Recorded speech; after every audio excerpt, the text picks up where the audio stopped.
oh, this is definitely the Android Saga, but not as we know it, not as we know it, not as we know it. It's definitely the Android Saga, but not as we know it, not as we know it.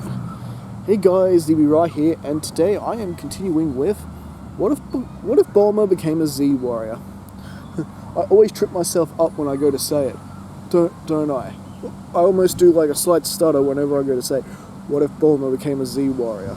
Like the first time when I go to say it. It's kind of funny, actually. I don't know why, it just happens for some reason. Anyways, so carrying right where we left off with the last arc, with the defeat of Frieza on planet Namek happened quite differently than what it did in the original, with Goku being a bit more powerful with his Super Saiyan transformation, and a bit more pure rage and animalistic, not giving Goku time, not giving Frieza time to breathe, sorry. Ultimately, the Tyrant was taken out before he could go ahead and try and destroy the planet, and power up and give Goku a bit of a run for his money. Now, why did Goku do that? Goku likes a great challenge. Well, that was all due to the fact that not only had Frieza killed Krillin, he'd also killed his wife in this timeline, which is Bulma. And luckily for both of them, that this was their first death. Krillin, not being killed by Tambourine back when we were covering Dragon Ball, they were both resurrected by the Earth Dragon Balls, thanks to young Kami's telepathic trickery with Mr. Popo. They used the Dragon Balls to restore all the innocent people who were killed on Namek, including the ones that were killed off by Vegeta earlier on in the arc. And this, of course, resurrected Krillin and Bulma as well. Now, with Frieza out of the way and everyone on their way to Earth, back home to Earth, thanks to Goku's spaceship, Goku, who took off in one of the Ginyu Force's space pods, he's on his way in search of something else. He is in search of any essence remaining of Frieza and destroying it. I am talking about, of course, King Cold. Not that he knows King Cold exists or anything like that, but he can sense there is an energy out there that's so similar to Frieza that it's virtually identical, except, you know, King Cold's more of a businessman as a agent of pure chaos and carnage like Frieza was. So, with that going on right now, Vegeta and Raditz decide to take two of the other space pods and essentially go after Goku. Vegeta pretty much wants to know how he pulled off the Super Saiyan transformation. He did see it for himself, but a little bit more instruction on how it's done by the man who did it certainly couldn't help anything. And Raditz is going along with Prince Vegeta just to make sure, you know, he doesn't try and kill Goku or anything like that. But promises Bulma, "Don't worry, Bulma, I will find my brother, your husband, and bring him back to you. I promise." After all, least he could do after they did all that risky business on Namek to resurrect him with the Dragon Balls. And so, basically, they would see Vegeta, Kakarot, and Raditz again as soon as they can. And well, as for things on Earth, pretty much the whole Garlic Jr. saga pretty much plays out like it normally does. Except Kami being younger and more powerful, actually able to put up some resistance against Garlic Jr., at least initially.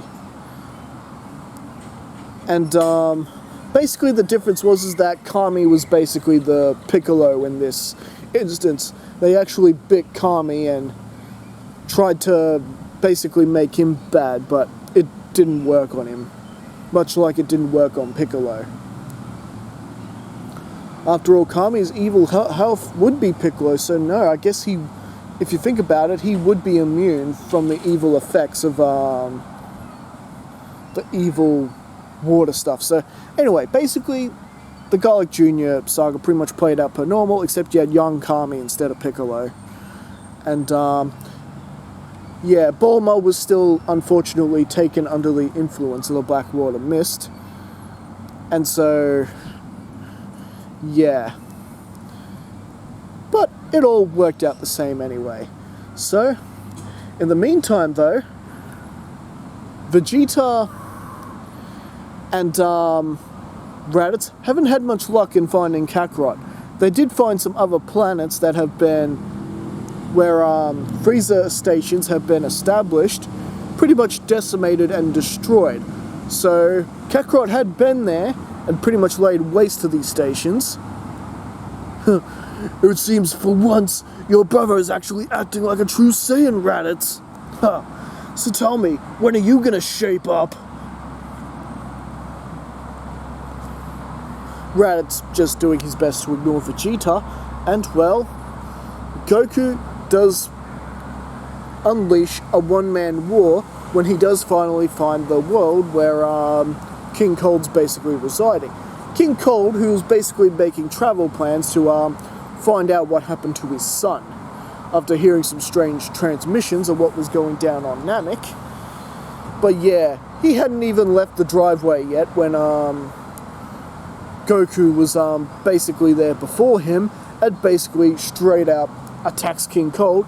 King Cold barely having any time to basically react or anything, basically is already on the losing side of this. He does begin to fight back essentially, but ultimately he can't really do much against a rampaging Super Saiyan Goku.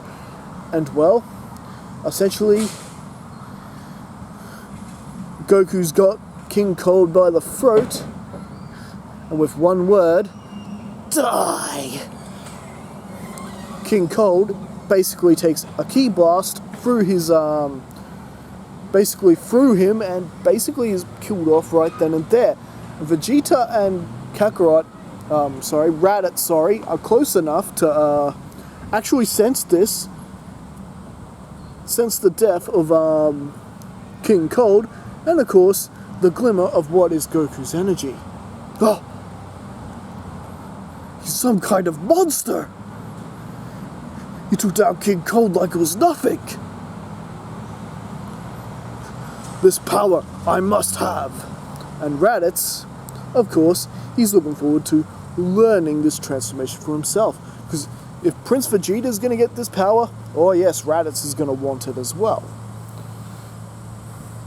But at least Raditz isn't likely to turn on the good guys, where Vegeta could turn on everyone. However, just like before, they just miss him. Goku's already pretty much plotting his course home, where he pretty much accidentally crash lands into planet Yardrat, just flying into some cosmic storm that knocks his pod a loop, and he ends up crash landing on Yardrat. And that whole thing begins to play out like it does in the original, with Goku being rested and recovered, and essentially learning instant transmission.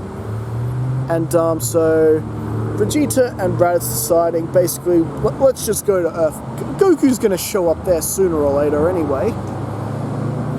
And so when they finally arrive on Earth, and it just happened to be a nice barbecue day at Capsule Corporation. So Vegeta, being all cleaned up and dressed in his pink shirt. Now, difference is nothing's happening between Vegeta and Bulma at this point in time, because Bulma's already married to Goku. However, something else has happened in the meantime that they were away, and that is Chichi and Yamcha deciding to go their own separate ways. Now, why is this exactly? Now, from all this time, basically, Chichi realized she still had sort of feelings towards Goku, and what she saw in Goku is not the same thing she sees in Yamcha. And that's basically what's happened here. And considering Yamcha was always being really busy with his baseball career, well, prior to his, prior to the whole Saiyan thing, and then after that, immediately running off to Planet Namek to battle aliens, Chichi felt very, very neglected in a way. You know, in when Bulma and Yamcha were dating, it was the other way around. Bulma was the one too busy for Yamcha, always hanging out with Goku and training with him. So their parting away was somewhat mutual in this timeline. But this time, it's Yamcha that's too busy for Chichi, and Chi-Chi's not really liking this. Now, the good thing about having Yamcha's career to kept Chi-Chi essentially fed is that she never had to dip into the Ox King savings or anything, so she's pretty well off, and she does get quite a good settlement, you know, with the divorce. Yamcha being a pro baseball player and everything. However, Chi-Chi has set eyes on someone else. And no, it's not Raditz. Just nibbing that in the bud right now. It is not Raditz. Nah, you can thank Launch for Raditz. Yeah, Raditz is quite taking a liking to Launch in this reality. I thought we'd keep that, you know, basically the same. People are quite accustomed to Raditz falling for Launch, so we'll keep it that way. So Chi-Chi has actually fallen for Vegeta in this timeline. Vegeta has very much a lot of the qualities that Chi-Chi was that Chi-Chi saw in Goku. You know, brave, spiky hair, and of course, I must say, a certain thing about him, you know, with you know, bettering himself and training and whatnot. So essentially, that does get into things, so to speak. Vegeta's need to train and get better than Goku and make sure he stays ahead of Raditz at the very least. It's essentially, it means the same thing to Chi-Chi to basically what it meant to Bulma in the original. And so now Goku does return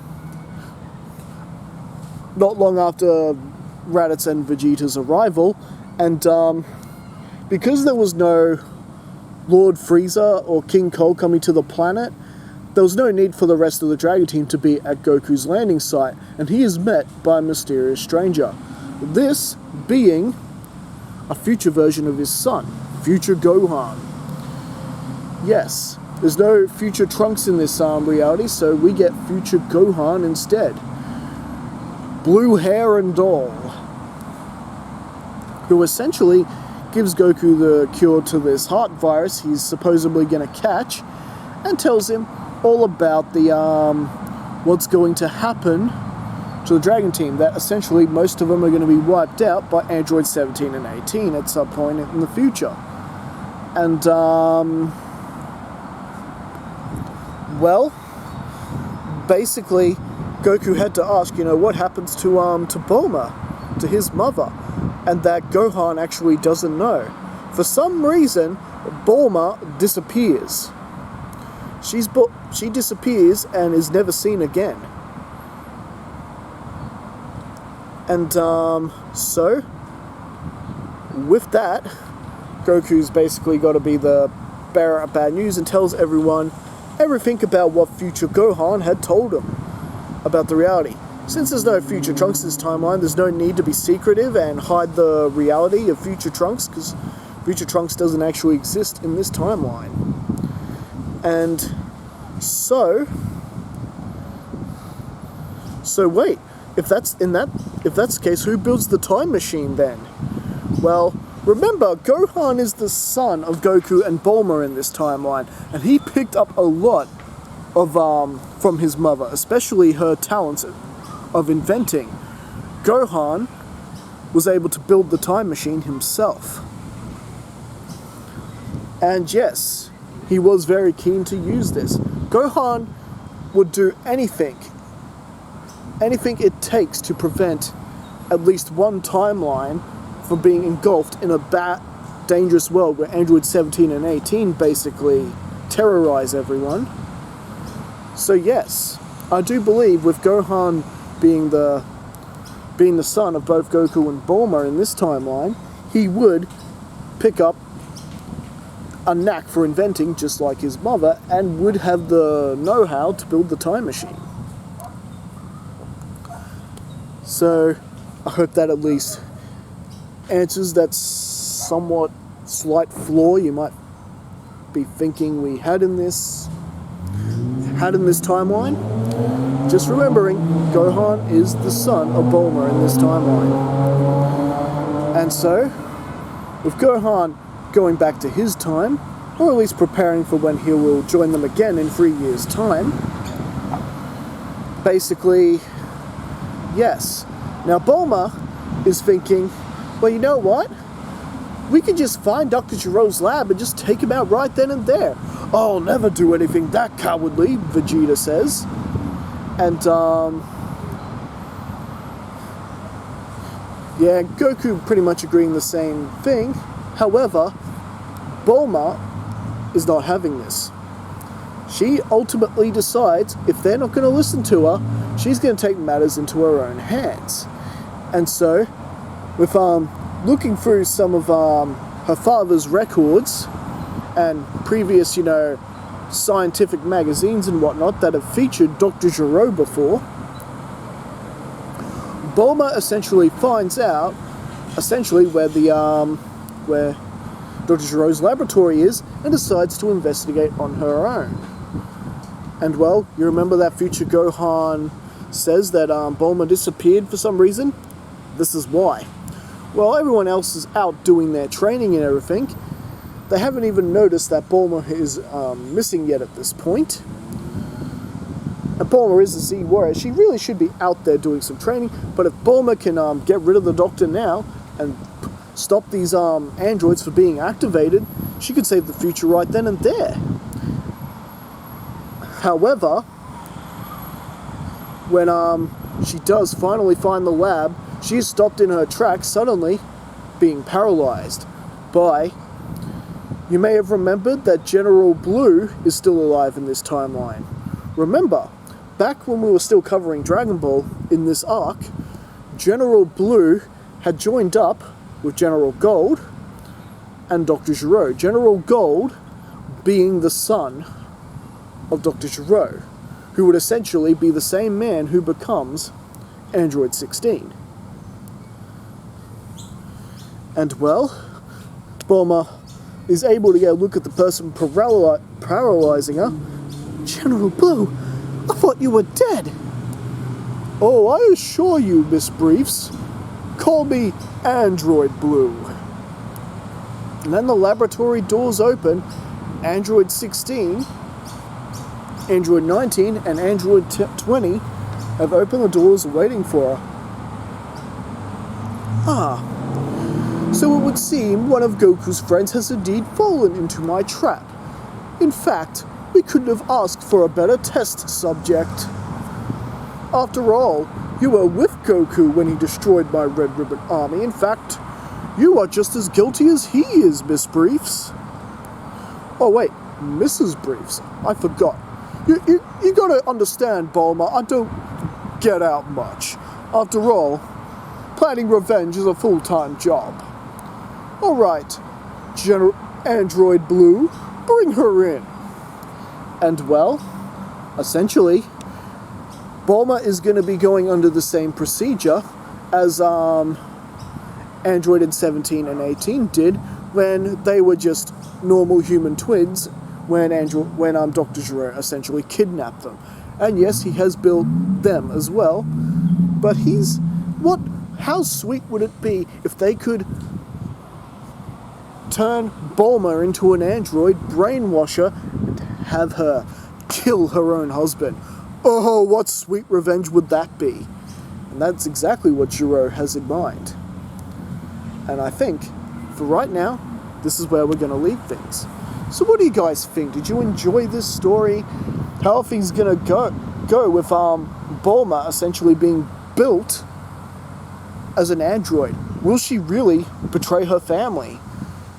Or is Dr. Gero seriously underestimating what Bulma is capable of? Well, all this more and next time as we get more into this story. Now, so far, only about a year has gone by within the 3-year time skip. So Bulma is going to be missing for essentially the next couple of years. Now, as always, don't forget to leave your thoughts in the comments, and don't forget to like and subscribe to the channel if you haven't already. And I will be back next time to continue this story. After all, this is going on and on and on until the beginning of next month. Alright, I'll see you later. Catch you later.